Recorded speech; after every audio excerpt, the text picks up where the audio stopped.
Hey, Sandy Lebec, Money Inspiration here, thanks for watching. In this episode I'm interviewing a French entrepreneur who started her own business at the age of 27. She won a prize this year because it's doing so well, and I'm going to interview her to find out why she got started, how she's doing it, and what she likes about it. So I'll introduce you to her.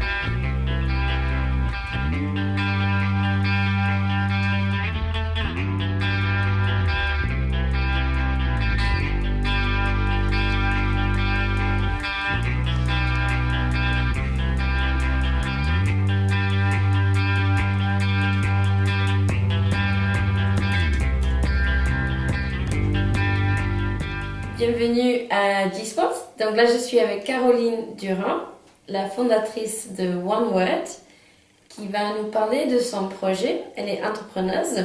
Elle a gagné un prix l'année dernière dans la région PACA et elle a plein de choses intéressantes à partager avec nous. Donc, bonjour Caroline. Bonjour. Alors, est-ce que tu peux expliquer rapidement ce que tu fais et pourquoi tu as commencé à le faire? D'accord.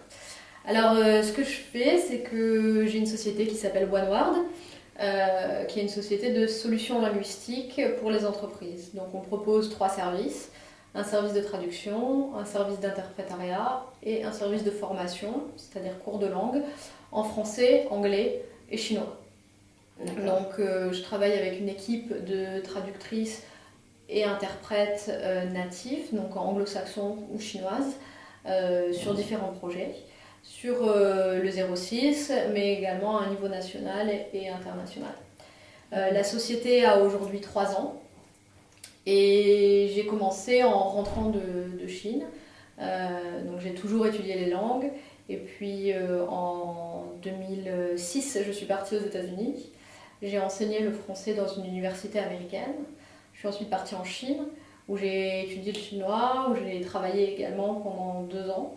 Et quand je suis rentrée en France, j'ai décidé de lier mes passions et le monde professionnel et de créer cette société pour faire de la traduction et puis pour apporter des solutions clés en main aux entreprises, notamment les entreprises qui veulent exporter et travailler avec la Chine, puisque c'est un monde un peu particulier et un marché assez spécifique. Donc on assiste les entreprises autant d'un point de vue linguistique que d'un point de vue culturel. Oui, j'ai aimé sur ton site, tu mets les particularités culturelles. Savez-vous que les Chinois rigolent quand ils ne savent pas quoi dire ou quelque chose comme ça? Oui. Dans nos modules de formation, on a une formation qui est spécifique à la Chine et aux Chinois. Et on insiste un petit peu sur la langue, mais surtout sur les malentendus et les impairs interculturels. Parce qu'effectivement, il y a des choses qui sont très différentes entre la Chine et la France et les rapports professionnels. Il faut le savoir avant. Oui, d'accord. Et qu'est-ce qui t'a donné envie de créer ton propre activité plutôt que de travailler dans une autre entreprise déjà créée? Qu'est-ce qui t'a donné cette envie d'être entrepreneur? Bon, il faut savoir que dans le domaine de la traduction, les traducteurs sont principalement indépendants. C'est difficile de trouver un poste dans une entreprise. D'accord.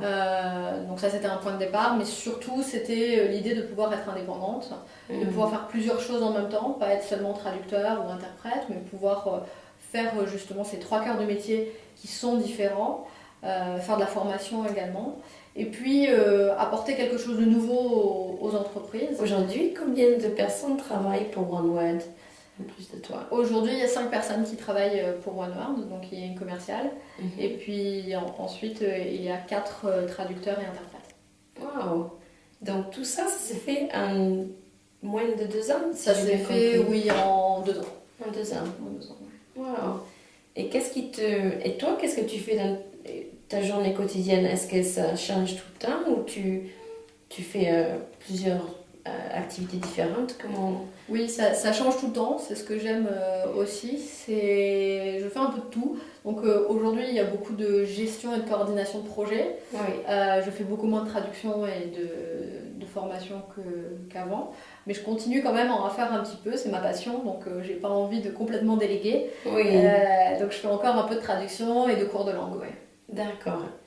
Et donc, et après tu regardes ce qui se passe dans l'entreprise et tu tu vérifies que toutes les parties marchent comme il faut. Exactement, j'assure certaines relectures, je vérifie que tous les projets soient bien menés, les échéances, les délais, etc.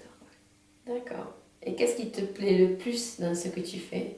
Tu as dit là. L'accompagnement d'entreprises, rencontrer de nouvelles entreprises qui, généralement des PME, mais aussi des gros groupes qui se lancent de nouveaux défis vers la Chine et qui sont un peu inquiets, qui ne connaissent pas ce marché. Et c'est un plaisir que de pouvoir leur donner des pistes et puis les aider dans ce premier contact avec les Chinois.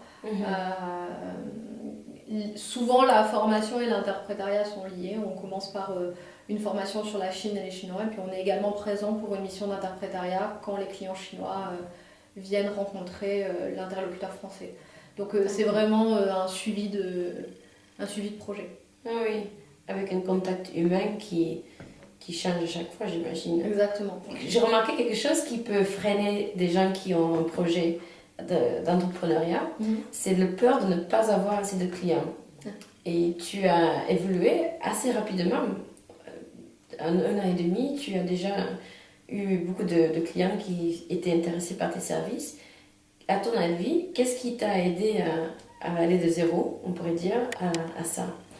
Alors je pense que ça se fait en plusieurs étapes. Il faut d'abord préparer une bonne veille concurrentielle, savoir ce qui se propose sur le marché.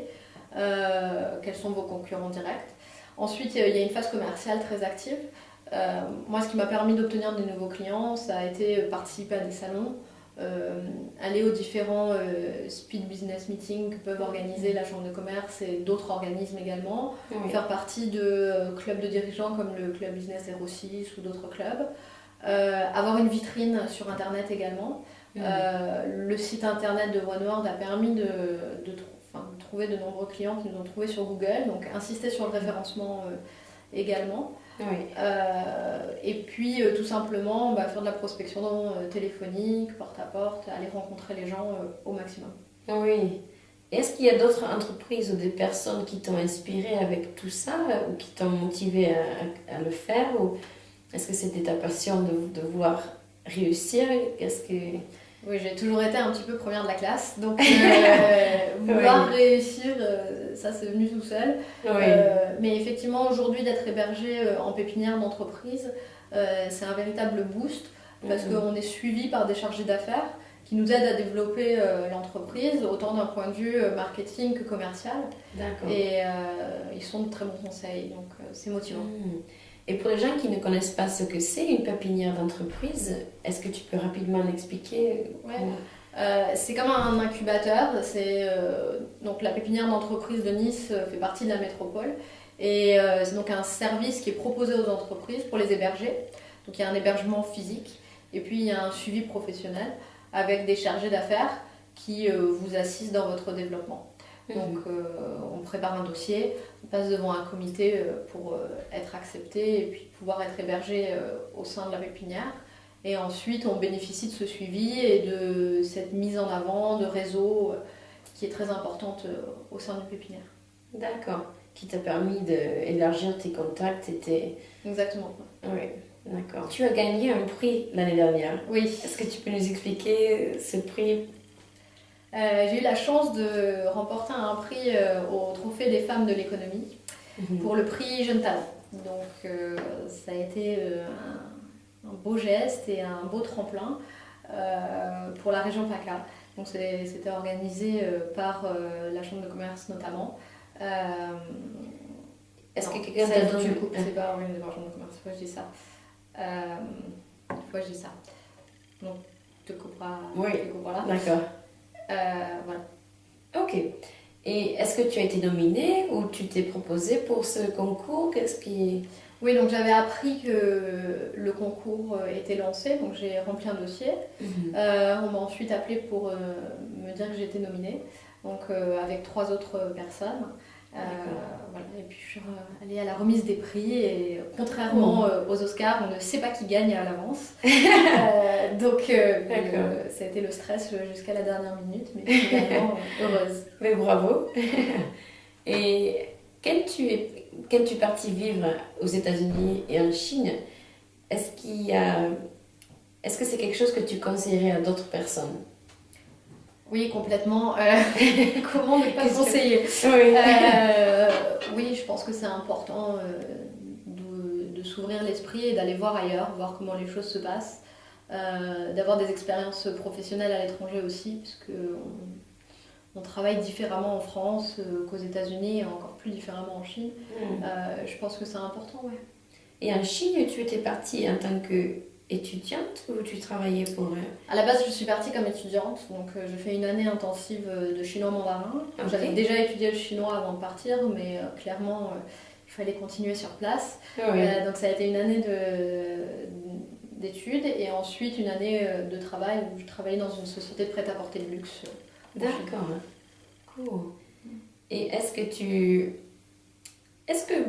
question un peu au hasard, mais est-ce que tu as rencontré d'autres femmes qui entreprennent et qui ont créé leur projet en Chine? Est-ce que c'est quelque chose que tu voyais autant que tu le vois en France ou plus peut-être, ou moins Quand j'y pareil? étais, j'étais en Chine de 2006 à 2008.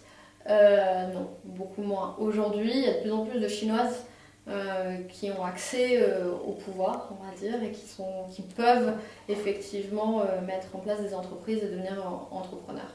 Donc aujourd'hui, c'est beaucoup moins rare qu'avant. D'accord. Mais à l'époque, beaucoup moins. Ah oui. Et qu'est-ce que tu as retenu le plus de ta période aux États-Unis? Ça m'intrigue. Aux États-Unis, j'étais jeune. Je pense que c'est le côté positif que peuvent avoir les Américains, qui est assez différent de notre côté négatif aux Français, propre à la France. Oui, je pense que c'est plutôt ça, c'est cette idée de pouvoir réussir même quand on est jeune. L'American Dream, c'est pas un dream justement, c'est assez réaliste. Oui. Et c'était un peu cet élan de positif qui est agréable. Oui. Et si je peux me permettre, quel âge as-tu? J'ai 29 ans. 29 ans. Donc tu as 29 ans, tu as déjà ton propre entreprise, tu as créé 4 autres employés ou 5 emplois? 4 emplois. Et tu as gagné un prix, donc tu es un bon exemple que malgré notre âge, malgré si on est femme ou homme, on peut vraiment faire ce qu'on a envie de faire. Oui, je pense que c'est pas une question d'âge, c'est pas une question de sexe. Oui. C'est tout simplement une question d'avoir l'envie de faire quelque chose, s'en donner les moyens. Vérifier bien sûr que son idée est valable et peut apporter ses fruits, et ensuite s'entourer des bonnes personnes. Ouais. Oui, et oui, c'est ça qui est remarquable de ton parcours, c'est que tu as bien su te mettre dans des réseaux qui pouvaient t'aider à pousser, ne pas tout faire toute seule. Oui, je pense que c'est nécessaire, et puis on a la chance quand même dans la région de pouvoir être assisté. Oui. On tend sur la chambre de commerce que l'IRCE, la pépinière d'entreprise, la métropole, il y a beaucoup de projets et de personnes qui sont là pour guider les entrepreneurs qui ne savent pas par où commencer. Donc il ne faut pas hésiter. Cool. Donc si il y a quelqu'un de jeune qui a une idée, ou même, peu importe l'âge, qui n'a pas encore osé prendre le premier pas, qu'est-ce que tu dirais? Est-ce que tu aurais quelque chose à partager? Je dirais qu'il ne faut pas hésiter et qu'il faut foncer. Si vous croyez en votre idée, il faut avancer. Et puis, je pense que tout travail porte ses fruits. C'est difficile, il faut de la persévérance et de la patience. On n'obtient pas toujours ce qu'on veut tout de suite, mais en travaillant dur et puis en vendant son projet le plus possible, on y arrive. Cool. Non, le meilleur conseil que j'ai pu obtenir, c'est de diversifier mes services, de ne pas me cantonner à une seule expertise et une seule chose, et d'être capable de toujours penser à de nouveaux projets. Bien sûr, il faut pérenniser, stabiliser ce qu'on fait, mais il faut toujours penser de l'avant et puis essayer d'apporter une valeur ajoutée. Parce qu'aujourd'hui, il y a beaucoup de concurrence sur les marchés, donc il faut pouvoir prouver qu'on a le petit truc en plus. Cool. D'accord. Mais merci beaucoup, Caroline. Mais de rien, merci à vous. Intéressant de parler avec toi aujourd'hui. Et vous pouvez contacter Caroline ici. Je mettrai le lien. D'accord. Et voilà. Merci beaucoup. Merci.